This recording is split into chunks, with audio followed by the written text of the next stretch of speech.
I'm Meredith. I'm Elise. And this is your 20s. Hey, everybody. Hi. We need to get better at these intros. I know, it's different every time. Every time. Last time we had Jay Klein on the show, and it was just a 13-minute shit show of an intro. Yeah. But we love it. Yeah. It was good. Anyway, my name's Elise. My name's Meredith. And welcome to This Is Your 20s, episode 8. Wow. It is 8 episodes already. It is so nice to say that because the beginning of the semester, it kind of seemed like, I don't know, all over the place. Yeah. This show, and now it's like we're 8 episodes in, we're learning as we go, and it's super fun, and it's exciting. And it's really fun for us because we're learning from each guest that comes on the show, I think. Oh, yeah. Totally. Taking like a little piece of wisdom. And it's such like an energizing thing. I remember I was telling Elise this a couple of weeks ago. I was having the worst day, and we had to record, and we had a guest, and I was like, okay, I really don't want to do this today. Like, I'm exhausted. I'm hungover. I feel like shit. This is just, I'm not good mentally.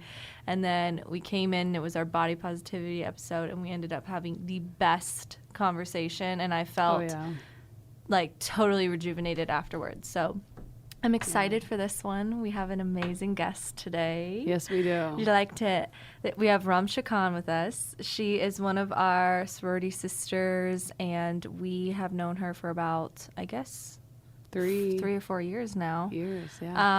So if you want to just introduce yourself, where you're from, your major, kind of your elevator speech. What are you all about? You know? So my name is Remsha Khan, and thank you so much for the cute introduction. Aww, of course. Sorority sisters. So my name is Remsha Khan. I'm a senior, and I've known Meredith and Elise for 3 years now.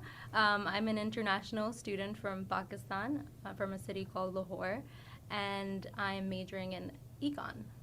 Wow. Yes, econ. Great. Yeah, is that STEM? Would you consider that STEM? Not. Oh no! See, this is what like, this shows what I do and don't know.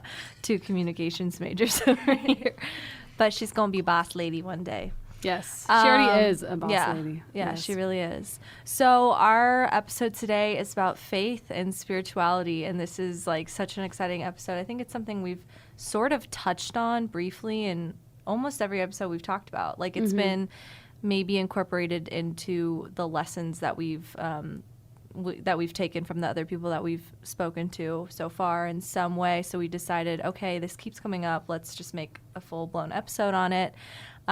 So that is what we're here to do today, and we're just going to see where the conversation goes, because I know it can be kind of a touchy subject for some. I guess it depends on your worldview, and it's just like organized religion versus spirituality, I think, I think there's a fine line between it. I think Elise explains this really well because she's had a very interesting faith upbringing, and Remsha has also had a very interesting faith upbringing, and so have I, and it's all, I think, very different. Very stark contrast between the 3 of us, and I'm excited to kind of compare and contrast and see how that's informed our current lives now. Yeah. So Me too. It'll be interesting to see like how like we are today because of what we've gone through in our childhood and throughout like our time at DePaul, and just like now as seniors, like looking back on everything, and we've always obviously known Remsha since like freshman year, so just like it's just like a beautiful thing to like grow up with them kind of and talk about these subjects because they're important, and we all have very cool perspectives. Yeah, definitely. So let's dive in, shall we? Let's start with the first question, and we'll just see where this goes, because I feel like talking about faith is one of those things where you think you can predict how the conversation goes, and each person you talk to, it is just like totally ends up being a different conversation. I love talking about it. I love talking about the universe and spirituality and religion. Our meaning on this earth. Right. It gets heavy, and it gets very also like esoteric and like above my comprehension, but I love these types of conversations, so I'm really excited.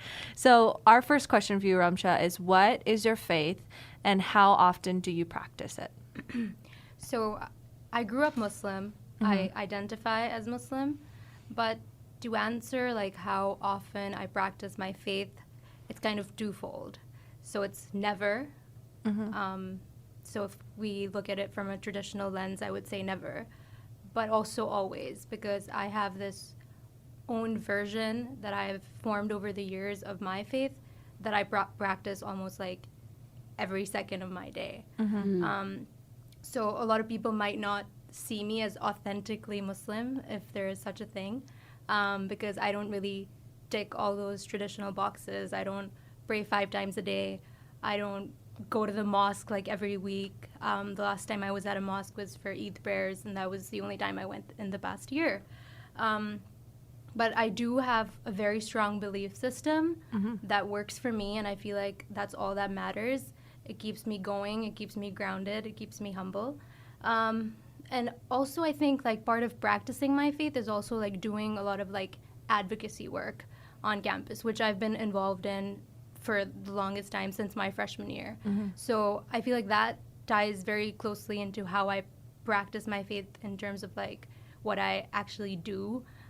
So I'm involved in a lot of advocacy work for Muslim students on campus, but also for other minority religious affiliated groups on campus.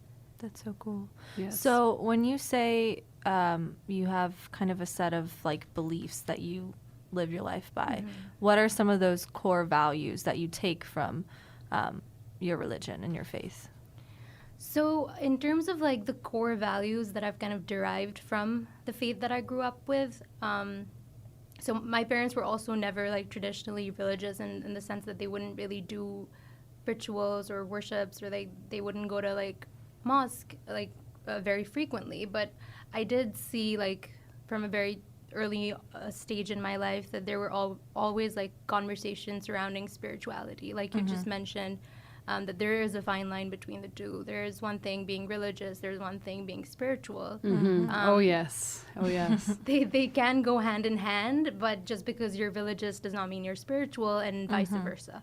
So the core values that I can like think at the top of my head that I've derived from the faith that I grew up with would be like patience would be, I think, the most prominent one that I can think of. I try to like foster this religious idea or notion. There's this concept in Islam called tawakkul, which means complete faith or trust in God. So it's kind of like Drake said, God's plan. Yeah.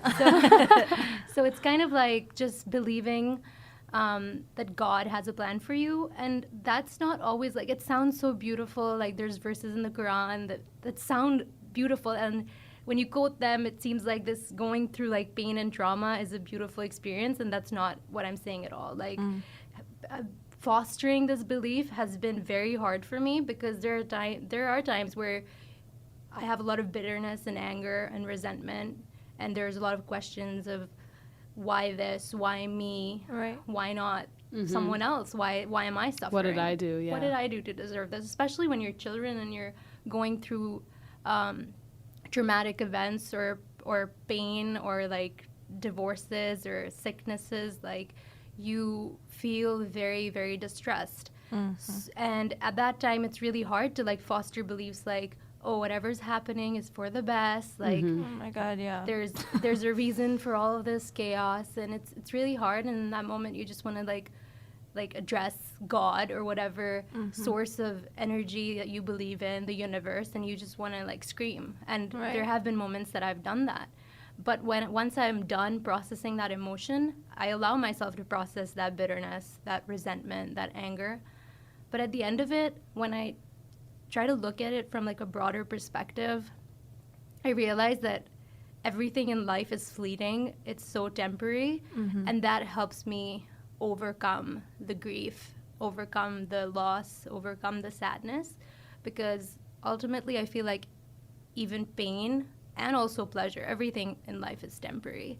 And that's kind of like the notion that I try to live by, and it just helps make things a little easier. Definitely. Wow, that's beautiful. That was really beautifully said. Yeah. Because it's true. And it's so hard too, I think, when you are going through such like a difficult time to think about the long term of it. Everything, I mean, we're human, so I think our natural inclination is to just feel super deeply in the moment and not see a way out, and to, you know, look to the worst case scenario oftentimes. And so I do think to myself, I wouldn't say like I'm not super dependent on, or I didn't grow up with a very organized religion. Like I didn't go to church every Sunday like some of my peers did, but it was definitely there. And I think even the concept that there is something greater going on and it might be beyond my control right now, and there's energy in every connection that you make with people, and every waking moment is leading you in some way to the moment that you're going to have. I think trying to connect to something a little bit bigger than you does give you something to grasp onto when you're in those moments where you're like, what the hell am I doing here? Yeah. What the fuck is the point Why of is this happening to me? Right. Yeah. Like, where is this leading? Why me? But I think it is a good thing to have in your life, and as bad as it sounds, even if it's just something that you have in your life and there is nothing after, which I hate to think that, but even if that's the case, is it really all that bad? I don't think so, but also I think that argument gets a little bit different when you start talking about organized religion and a lot of the harmful things that can also come from that, which we've seen in so many different cases. Yeah. So it's a blurry, I think it's a gray area, but what do you think about that? Well, I like what you said about patience, because I think, like we talked about it last episode too, being patient, like the show's called This Is Your 20s. Being patient in your 20s is such a valuable like skill to have. And because your faith has brought you that, I think that's like a superpower almost that you have. And I'm working on that every day. Patience, that's a really good skill to have. But you need that in your 20s. You need to know that everything's going to work out. And as I get older, things and issues that used to be big issues in my life are no longer issues, because I'm like, I used to get upset over the smallest things, and now I have the patience and understanding of the world and who I am to realize that it's not that big of a deal. There are bigger things in the world to worry about, you know? So I'm grateful for that. But I found this quote on Instagram. I love my Your inspiration. Insta quotes on your stories. It says, if I am not learning, am I even living? If I am not hurting, am I even learning? That's very true. Which I love that, because I feel like you have to go through a lot of pain in order to realize a lot of things in life. And we've talked about this also in our mental health episode. What was that, in episode 4? Yeah. Something like Episode that. 4. How like we're grateful for everything that we've gone through, and like the mental challenges and the obstacles, because look at where we are now, you know, like look at where we will be and all the obstacles we will overcome because we had to go through a hard time. So it's like there's beauty in the pain, as J. Cole said. Well, and going off of that, and we're talking about religion, again, it can be a very controversial issue. But for you, in terms of some of the pain or the growing pains that you've had to deal with being an international student and also being a minority religion here on campus, can you speak to any experiences you've had here in your 4 years that have opened your eyes to, I don't know, some good parts of people, some bad parts of people? Like, what have you learned here? Also, before you start, just some background on DePaul for those who aren't DePaul students. This is important. DePaul is a like majorly white campus. So it is also a very small campus of like 2,500 kids. So just some background anyway. in the middle of nowhere, Indiana. Yeah. So just Anyway. keep that in mind. So yeah, that's a very, I think, important question to ask, especially with the kind of topic that we're talking about. Because when I look back to the point where I actually got connected this deeply to my faith or spirituality, it was when I came to college. When I was back home, because I grew up in a majority Muslim state where everyone around me practiced the same religion as me, even though I was not as actively involved, there was a sense of familiarity. Right. when I moved here, I think it was a combination of just being so far away from home for the first time, trying to find my like identity around here, and also just like not having that relatability with people around me. For the first time, like I felt like there was like no obvious like indicators of that religious identity of mine, because I don't cover my head. Right. I'm not like obviously Muslim if someone sees me. So for the first time, I felt like I had this like excuse me, loss of identity, and I struggled with that. So what I started doing was I started getting involved initially with the Muslim Student Organization, and at that time there were probably like 8 of us, or 8 or 10 of us on campus. It's crazy. That work was really fulfilling, because I also came to the United States at a time where the political rhetoric was really negative, especially like towards Muslims. Like there was all this conversation about like banning Muslims. There was all this conversation about like Muslims like all across the board being labeled as terrorists. And for someone who's just moved from home to this new country, and you're supposed to like, you're committing to stay here for the next 4 years, and you feel like you don't belong and you're not welcome, those are really like hard feelings to battle. And you battle with internalized oppression, where like if someone keeps telling you enough times that you're a certain way, you're going to start like doubting yourself. You're going to start doubting your faith. What is it about my faith that makes me a marker to this kind of discrimination? And I battled with a lot of that. The way that I coped with that was I tried to like organize like educative events on campus, like speakers coming in to talk about Islamophobia, not just Islamophobia, but any kind of like religious discrimination or xenophobia, and why that exists and where it stems from, and why you shouldn't stereotype an entire community based on the actions of a few, because if we started doing that, we would be stereotyping everyone around us, and everyone around us would be labeled a terrorist or something in so in toxic. some way. Yeah, that is so toxic. And it was heartbreaking, and it was scary. Like you said, we're in the middle of nowhere. On campus, I don't think I've encountered like blatant discrimination or Islamophobia or xenophobia. I have like encountered people who have like not like blatantly, kind of subtly said things that were upsetting or hurtful or racist. And there were times where I didn't have it in me to call them out, because they were friends, or they were parents of friends, or they were classmates or professors, and you're just like, well, I just gotta suck it up. And there's a part of you that tells yourself, I decided to come here, so I should just like kind of like tolerate whatever's going on. But every time I step out in Greencastle, it is scary for me, because I don't have like this something that sounds so silly, but I have a Pakistani like identification card. I don't have like a state ID from Indiana. So every time I go like the gas station and I'm like buying a pack of cigarettes or something, and I have to show my ID, I like this anxiety takes over me, like this fear of how that other person's gonna react. And almost every time I've shown my ID, I've gotten like very negative kind of like feedback or like comments from those people that I've interacted with, and it's so anxiety inducing. It keeps me wanting to, I'm like, okay, I make this like mental note in my mind, I'm gonna go to BMV and get a state ID so I don't have to deal with this. But then there's also a part of me that wants to fight back, and part of me thinks, why should I feel ashamed when there's nothing to feel ashamed of? And that's why I've gone about 4 years now without getting a state ID. It's not because I can't get one, but just because I choose not to, because I don't think there's anything to be ashamed of from the place that I'm from, or my identity, or me being Muslim. And I'm not ashamed of that.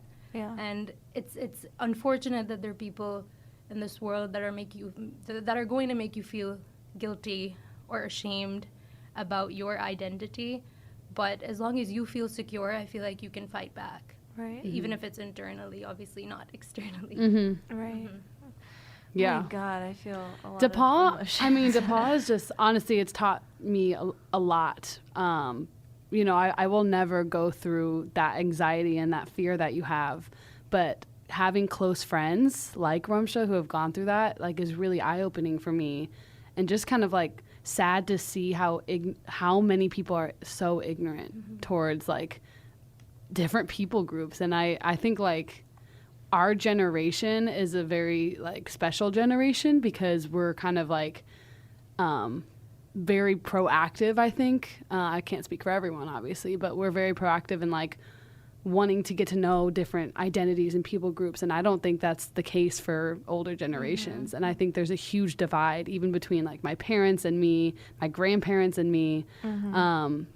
So yeah, thank you for opening up about that. That's hard too, because I deal with the same thing in terms of beliefs. Yeah, take your sip of coffee. Coffee sip, coffee break.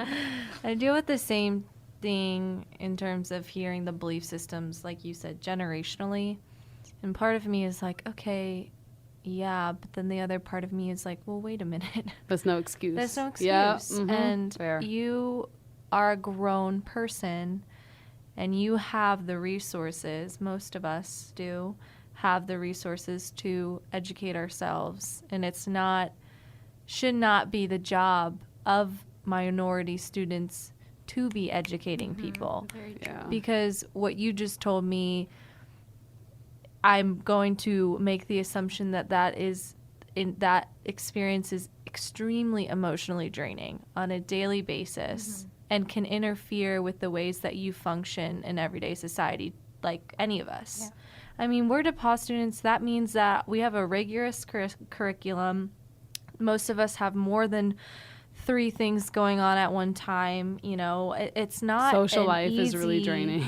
Yeah, it's not just an easy environment to coast by in. So add all of that on top of it, and it becomes like I'm thinking about it even from when I'm dealing with my mental health stuff. It's just like it's like physical weight. It almost manifests itself physically as well. And so I think it's not your job. It's not minority students' jobs, and it's To be that voice. yeah, and it is discouraging to see. You know, I mean, I don't want to like expose my family, but my family, you know, at Thanksgiving dinner, and you're like, it's just a joke, and it's like, but like it's not a joke. Like it's not a joke to other people.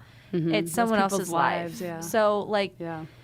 it's just Remsha, kind of like going back to Sorry. like to like I don't know, just like faith. How has like your faith and spirituality, and also being a senior and being kind of like a leader and a voice for the underclassmen, helped in those situations, if they have at all? Apart from like the MSA that I'm involved in, I'm also involved in the Interfaith Council, which we work with like different religious identity groups, and we kind of like talk about not just like religious tolerance but religious acceptance. But I feel like something that gets left out when we talk about religious acceptance is religious acceptance within our religious groups. You know, like it's easier to be accepting towards like, oh, this is my Catholic friend, and I like completely, I'm not disregarding their beliefs, like everyone's belief is valid. I think that's easier to do than to see someone who's within your religious group and be able to say, I'm okay with you practicing this faith differently. Just because this is my view doesn't mean this has to be your view. And I feel like there have been a lot of like fingers pointed at me. And I don't know how people are going to react to hearing this, but there are a lot of fingers that have been pointed at me from the past 4 years. And I was involved with MSA for 3 out of those 4 years. But I'm not anymore. And that's just because like you said, like, there's emotionally draining work. Like, you're doing all of this stuff, your like academic requirements, your social requirements, and then having to deal with like different sorts of bigotry on campus. Right. But then also like feeling like people from your own community are not supportive because they don't think that your experience is valid enough. Like, my experience is not valid enough to be considered Muslim in a traditional sense. And I get that it's not traditional, but just like, I mean, this is just an example, you know, if I ask you what you think love is, and if I ask Elise what she thinks love is, it's going to be a different answer for different people. It's like, oh, you would think it's commitment, you would think it's compromise, you would think it's like honesty, it's this or that, or all of the above. The same way, I don't think faith looks the same way for each person. It's unique. And it's ever changing. It evolves over time. So for me to sit and claim that someone else is not a good Muslim just because they don't follow the same notions or same ideals or practice it in the same way that I do is just not fair. So I feel like religious tolerance needs to exist between, like, among your religious group as well. Wow. Yeah. And that is equally as important, if not more, because it's so much easier to point fingers to a person who belongs to your religious group, because you feel like you somehow, because you were born into it, you have like the authority to claim if someone else is adequate or not. Wow. That is so interesting, because that's so a little bit of my background. I grew up Mormon, which I think you knew. Yeah, we talked to your mom. Oh, yeah. So a little backstory. My mom and dad got divorced. Actually, my mom went to DePaul, and then she married my dad and converted to Mormonism, had 4 kids, and I was one of them. And then here I am. And I grew up Mormon, and we would go to church for 3 hours, 4 hours every Sunday, and it would take over our lives on Wednesday evenings, and it was scripture study, and it was family prayer, and it was like our entire lives. And something in the Mormon faith, my mom ended up leaving the church when my parents got divorced, and then my siblings and I kind of went towards my mom's side and stopped practicing, but my dad is still active. But like one thing I've seen from that's really a toxic trait in the Mormon church, and I think a lot of organized religion, is lack of what you said, like tolerance and understanding that faith is ever changing and evolving for each individual person. It doesn't look the same for every person. Like the Mormon church is really big on consistency, and like they know when you stop going to church. They know, they have your address, they have your phone number, and they will find you. They still contact me all the time, which I applaud them for. Like, I understand their mission. I understand. Yes, I understand that, because to an extent, but I wish there were more understanding and compassion towards, I guess, like individuals, especially when my brothers and I started leaving the church. I felt like I lost a lot of people in my life because of that religion, and it shouldn't be that way. People who I cared about deeply in the church just looked at me different because I didn't connect with that faith anymore, and it was kind of heartbreaking at the time. But now I've come to the point where I'm like, this is my life. It's better for me. I'm not going to do it to please anyone else. Like, it's just where I am in my life. And I said this last time, but I'm a very spiritual person. I believe very heavily that there's something bigger out there, but I am not a religious person at all. I do not really, I don't know, agree with a lot of practice that goes on with organized religion. But I believe in being a good person and like seeing the good in people. And I wish, I guess, more people in the Mormon faith were like that as well. Well, I think, too, when both of what you guys said, to me, just keeps going back to the understanding of what is faith. And, like, for example, I grew up, I was baptized Episcopalian and Presbyterian, which is a denomination of the Christian church.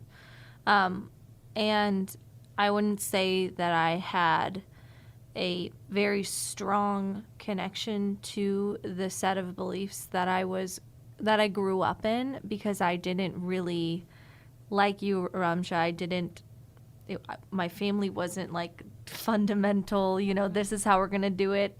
We went to church on Christmas and Easter, and, we went when we went, but it wasn't, I think there's such a difference between your religion being a key part of your life versus something that is separate from your life. Something that you go to on a Sunday because you feel like this is what I have to do. You have to go. Yep. This is a good way to reset my week, whatever it may be. But I think there's such a difference between the idea of faith is that it is wholly a part of you. It's not like this separate entity. And I think organized religion gets dicey because it's trying to say that this is what faith means, and if you don't follow it this way, then you are not a true Muslim, you are not a true Christian, you are not a true Mormon, you are not a true Jew. I mean, it's anything. And so it's just, I think that that's so opposite of what the point is. Like, for me, the minute I started having my own faith was the minute I decided that I was going to go to a different church. I was going to go when I was going to do it how I wanted to do it. And then it started to create real meaning within my life. And I got told often that this is not traditional enough. This is not how you are supposed to do it. But I never felt that connection to it when I was doing it the way I was supposed to do it. And it works for some people. That's totally fine. But I think faith is completely separate from organized religion. Organized religion is an institution. It's whatever. It's a business. It's a business. It's a group of people that meet, that think that are like-minded. They might not all think and act the same way, but they all are a part of a certain community. But that just should not define the way you believe in how the world works. And for example, I don't think, so as a Christian, I don't think that Jesus would want people to be doing this. Like, I don't think that was the point, right? When people say, like, be more Christ-like, but then they're, like, very homophobic, or I'm talking about Christians in general, just, like, or they just, like, are very judgmental. I'm like, how is that Christ-like? Right. Is that really what you think happens? Like, is that... there's a lot of hypocrisy, I think, in organized religion. And it's I think the younger generations their eyes are being more open to that, with just like the constant progressive conversations that are taking place, whether it be on social media or on our campus or whatever. I think we are blessed in that way, where we do have the opportunity to decide, how is this going to work for me? And it can be difficult, I'm sure, depending on how strict of a sect of something that you grow up in. But yeah, I think it's freeing in some sense, but at the same time, it brings a whole new set of challenges, I think. So. And also, like, back to what you were saying about, like, the social pressures you feel with your faith and spirituality, like, that's hard to deal with, because you love these people and you care about these people, you identify with these people. But, like, how do you explain to them or anyone how you feel inside spiritually and with your faith? And I don't know, just like the social pressures of religion too is such an interesting topic, because a lot of people do it for the community. I know, like, the Mormon community is super tight knit. They have Christmas parties. You go over to each other's houses like every night. Like, it's so, I don't know, like, kind of, I don't want to say cultish, because that's a little aggressive, but it's very, you just are in this community, and, like, if you stop going to church, you're out. You're kicked out of this community. Shunned. Yes, shunned. And it's like it's not healthy. It's not Christ-like. It's not, I don't know. It's not good. No, I think it's really interesting what you were just talking about, like, how you found your own, like, version of your faith. And that's kind of, like, what I think my journey has been. I think I've had, like, a lot of conflict with my faith too. Like, I've questioned it so many times, especially when it's kind of like in my mid to early kind of teens, and when you kind of, like, start rebelling against everything that your parents have, like, laid out. Yeah. I just came to this, like, conclusion once, like, talking to my brother about, like, you know, you said you love talking about, like, the meaning of life and stuff. And I was just like, well, our religion, if you think about it, is inherited. And that just upset me so much, because I realized, like, it wasn't a product of self-discovery. It was a product of external factors, and it was, like, implied that these were, like, the things that I had to believe. And that kind of forced me to, like, find my own, like, experience with God. And I do believe in God, but I didn't want to ascribe to that notion of God that I had heard or learned. And I was like, if everyone's talking about God, I want to know him personally. I want to explore my own relationship with him rather than believing what people are telling me he's like. Right. So that kind of, like, led me to find this own spiritual path, which might be different in terms of practice from, like, how people normally practice a specific, like, faith or religion. but it works for me, and for me that's all that matters, and I don't feel like I need to justify it to people around me. It was upsetting, like you just mentioned, Elise. Like, it is upsetting when people from your own religious group kind of treat you like you're an outsider or you did something wrong, and you are like battling these feelings of like feeling like an imposter, like feeling like you're doing something wrong, like judging yourself for different things. And then you kind of like take a step back and you think about it. Is there anything fundamentally wrong with what people are telling me is wrong? And as long as I feel like you're not hurting other people, if you don't have malicious intent, I feel like these things don't matter. The version of God that I ascribe to isn't going to care if I drink alcohol or if I wear certain clothes or do certain things, because I don't think my version of God, or the way I understand God, is that petty. If there is a life after death, I don't think that God's going to be questioning me about these things when there are people who are literally like killing each other. You know, people are so evil in this world, and I feel like, like you just said, Elise, all that matters is that you are a good person. Yeah. And I think too, your God, the God that you create in your head, the God that you hope to have a relationship with, is the person that you hope to be on earth. And so I think, like you said, I hope my God's not petty. Well, I hope I'm not petty too. You know, I hope that the way that God loves, or Jesus loves, or who Moses loves, or whoever it is loves is how you love, you know, and you come with, and you're open-minded and you're understanding. I think you can't go wrong. I really don't think you can. And I think it's a beautiful process to be able to question your faith and question what you grew up with. And I think that is, again, all part of my understanding of the definition of faith. And if you're not questioning it, it's probably not something that you can hold on to for a long time. I mean, like, your life is going to be constant up and downs if you can't hold on to that despite, you know, doubt and whatever it may be, and you're just doing it because it was a part of your life for enough of your life that it became sort of indoctrinated in you. Then it's just, I don't think that that's the point, if that makes sense. This is such like an esoteric, like heady conversation, like it's so abstract, you know what I mean? But I love having conversations like this. But it's hard to put something, it's hard to put it to words. It really is. And I think that's probably why people stray away from talking about it so much, because sometimes it's just too much. Like, it really is. And it's beyond our comprehension. I think also faith and spirituality is like a feeling. So it's hard to put to words because it's more of like a feeling within and a connection to something that you can't even comprehend or understand.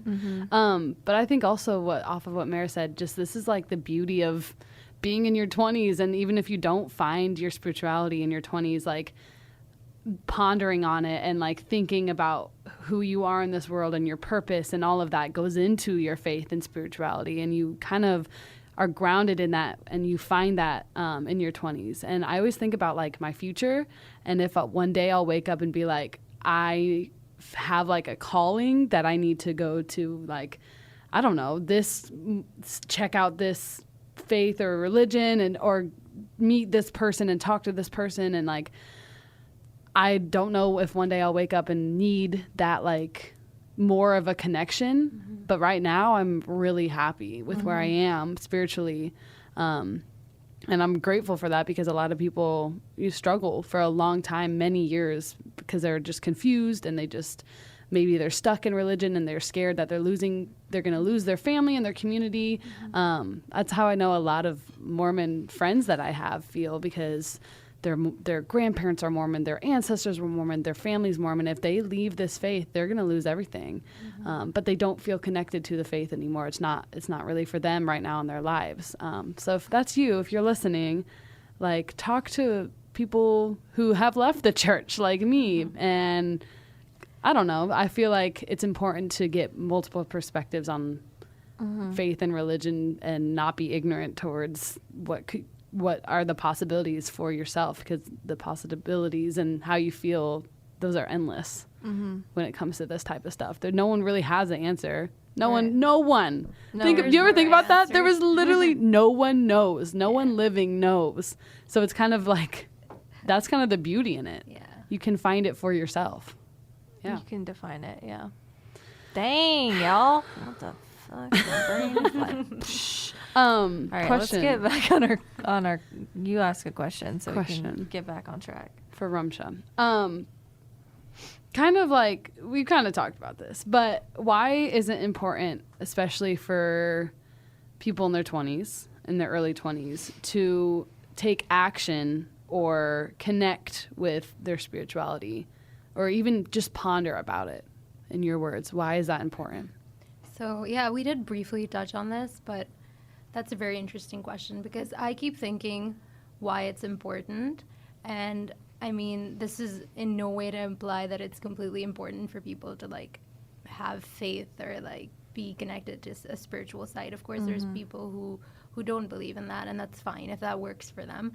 But I just feel like even if you're like agnostic or atheist, just kind of being able to situate yourself and recognize yourself in the vastness of this world just kind of humbles you, and it makes you realize like that the things that we care so much about, like, you know, in that moment, something that you mentioned as well, like it's the end of the world, you know, you have these experiences, it feels like you're never going to get over it, that's all that matters in that moment. But if you think about it, in the vastness of this world, it's so insignificant.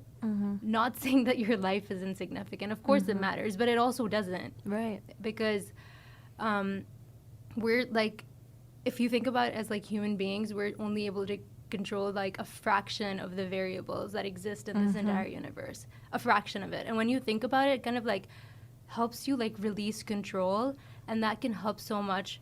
Personally, it helped me a lot with my anxiety. I struggle with anxiety a lot, and I think sophomore to junior year was like the worst time of my life because I was struggling a lot spiritually, and I just have my entire life have been someone who was so focused on just being in control of things.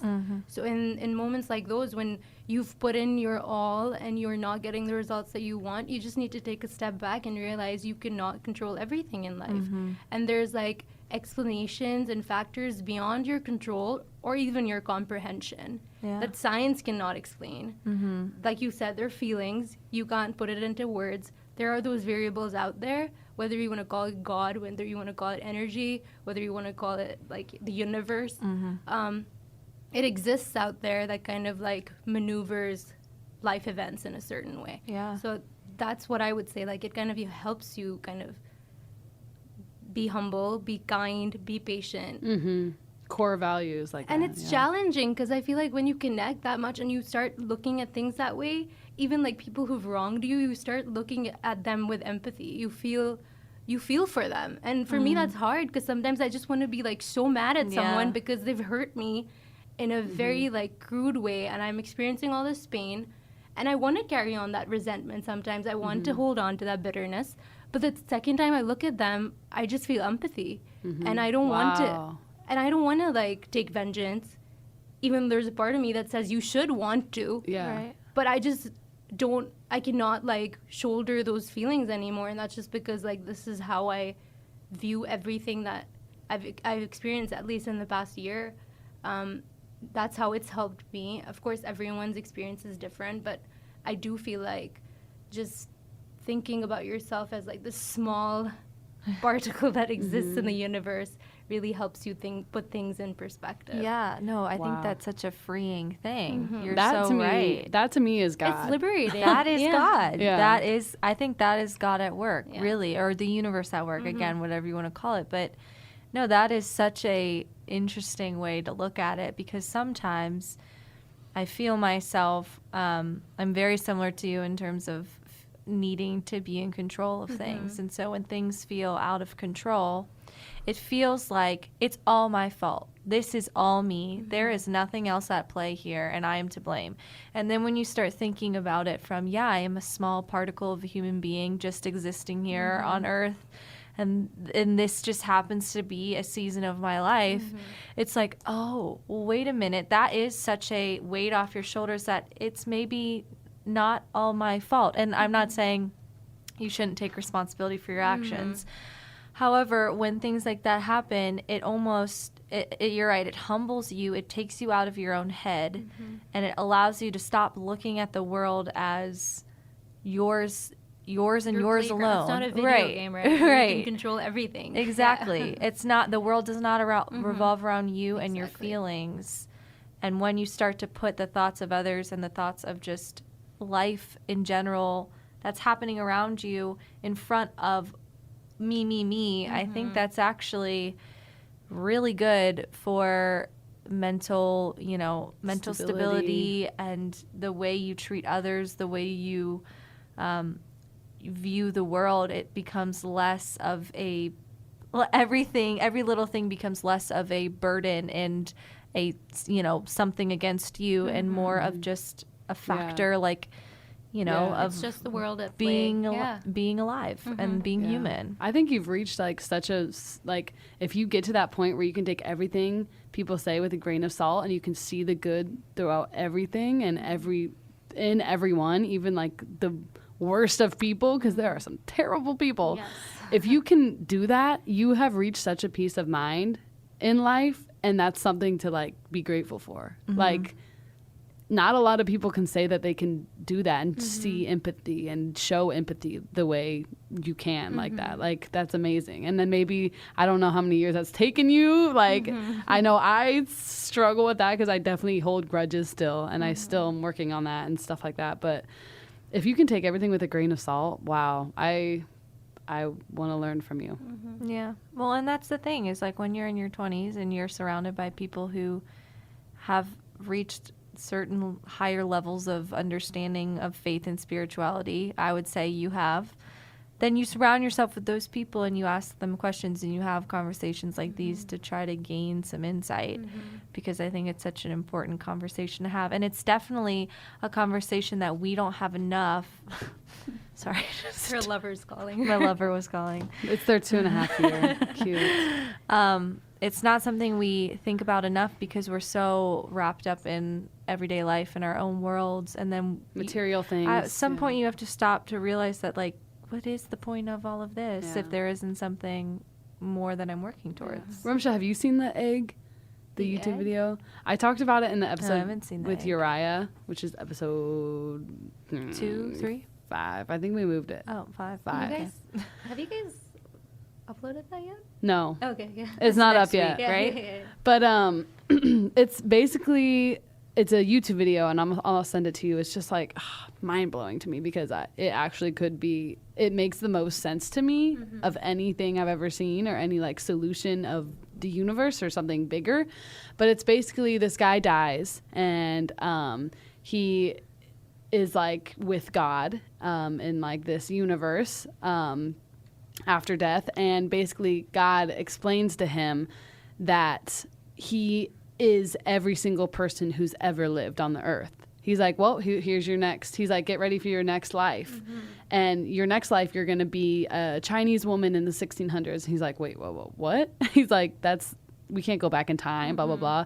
But the whole story is he has to live every single life of every perspective that's ever lived on the earth to one day become God. Yeah. So we are God, and we are each other. And it's crazy because that opened my eyes to a lot, because I see myself and characteristics, and like how we've talked about like the signs and like Leo and all that.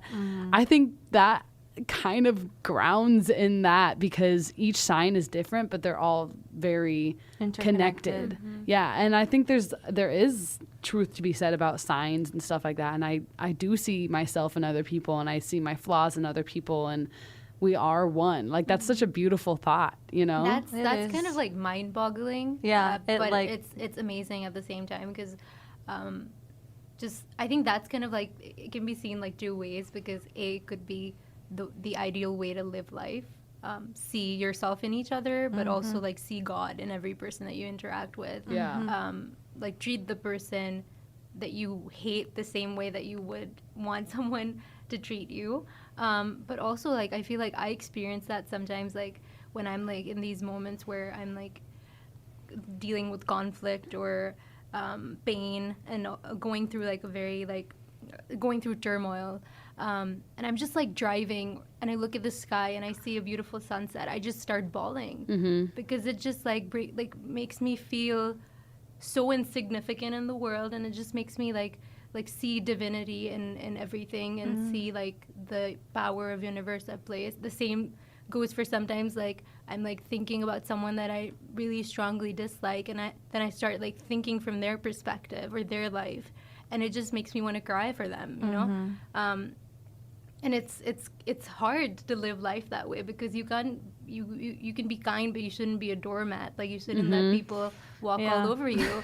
So it's hard to like navigate that line of being a good person and also like having like some sort of self-respect and self-esteem. I struggle with that. I think I let people like cross those boundaries way too much, but I feel like I would rather be that person than be someone on the other end of the spectrum. That's you know? true. Same. It takes an emotional toll to be that person.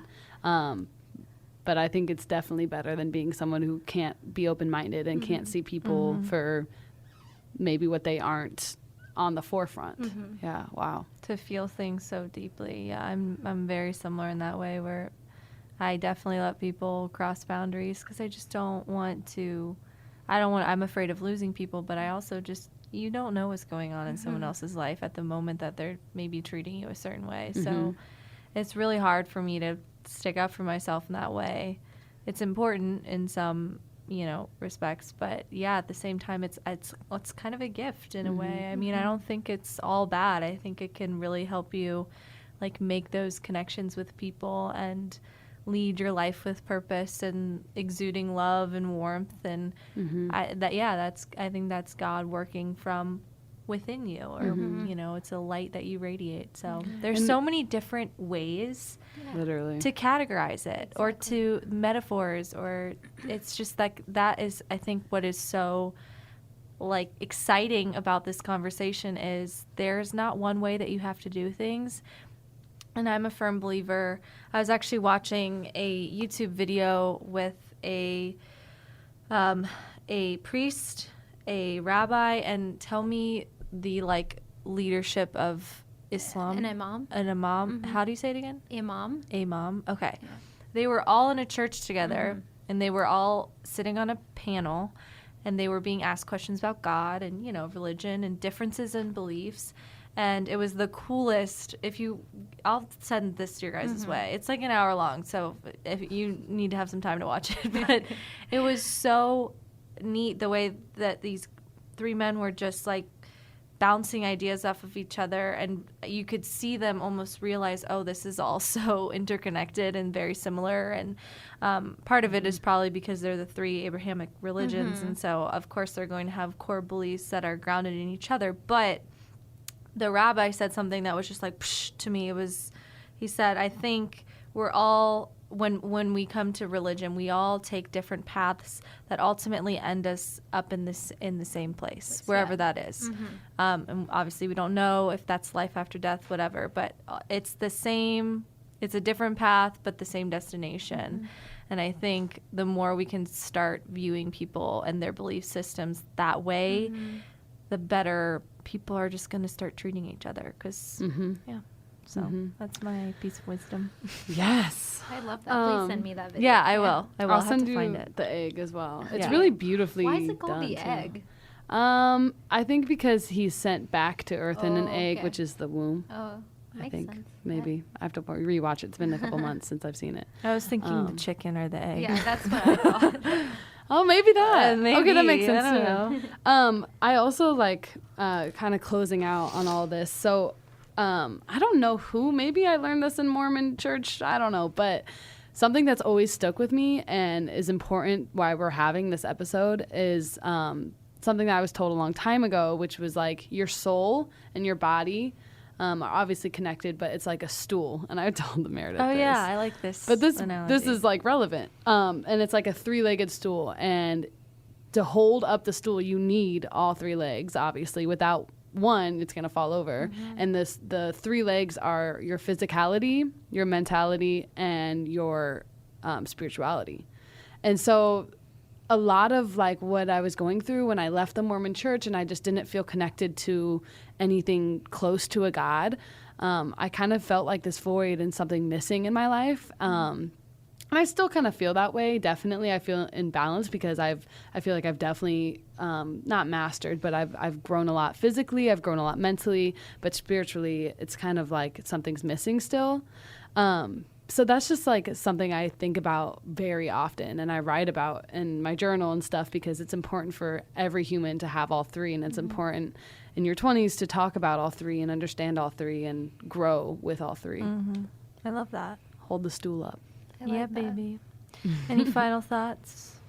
No, I just feel so like spiritually fulfilled. I right really now do with as well. this conversation. Isn't doing like food for podcasts the so soul. fun? It is, especially like I'm so glad I got to have this conversation with you guys because we've like talked with your mom before about like your Mormonism journey and like your spiritual journey and stuff.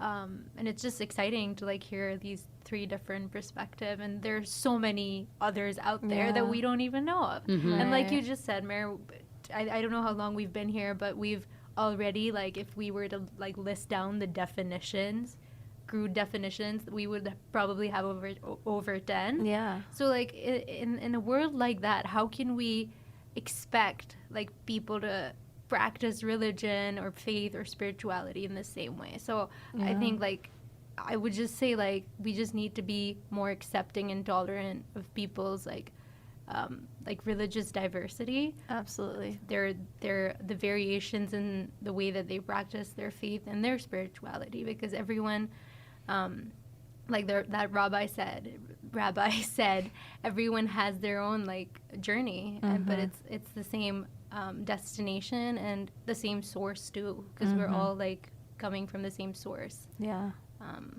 So I just feel so like emotionally charged up too. right now. I do too. It's crazy. Yeah, Mare and I talk about this all the time, but like these podcasts are just so therapeutic. And you just guys do a really good job of also like facilitating like organic conversation, which isn't like, but especially with the kind of topics that you guys are addressing, like you could not have like surface level conversations about them. You have to like go in deep and be vulnerable. And you guys do such a good job of that. And I'm so excited for the rest of your episodes. Thank you so much. Thank you, Remsha. I'm gonna cry. I know. I do feel like oddly emotional right now. I think I need to like decompress for a second. But we were so happy you came on with us and talked to us about this having me. very deep topic for a lot of people. And we hope listeners out there gain something from this conversation like we have.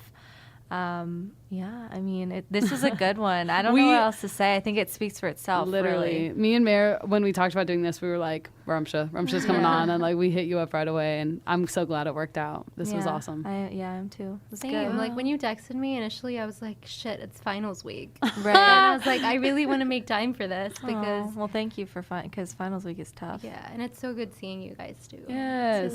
Been too long.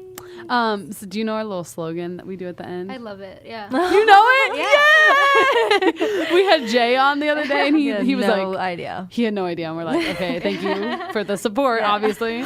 So do you want to do the first part? Do you know? I knew the last part. I don't know. Okay. Well, so we'll say it all together. Okay. Wait, Okay. so we'll say Meredith, Elise, and you'll say Remsha. your name, and then we'll all. Yes. Okay. Do you Okay. want me to start? Yep. I'm Meredith, I'm Elise. I'm Remsha. You may not have your shit figured out. but that's okay. This is your 20s. Woo! That's Thank good. you. Thank you for listening. Thank you so much. We'll see you next week. Yes.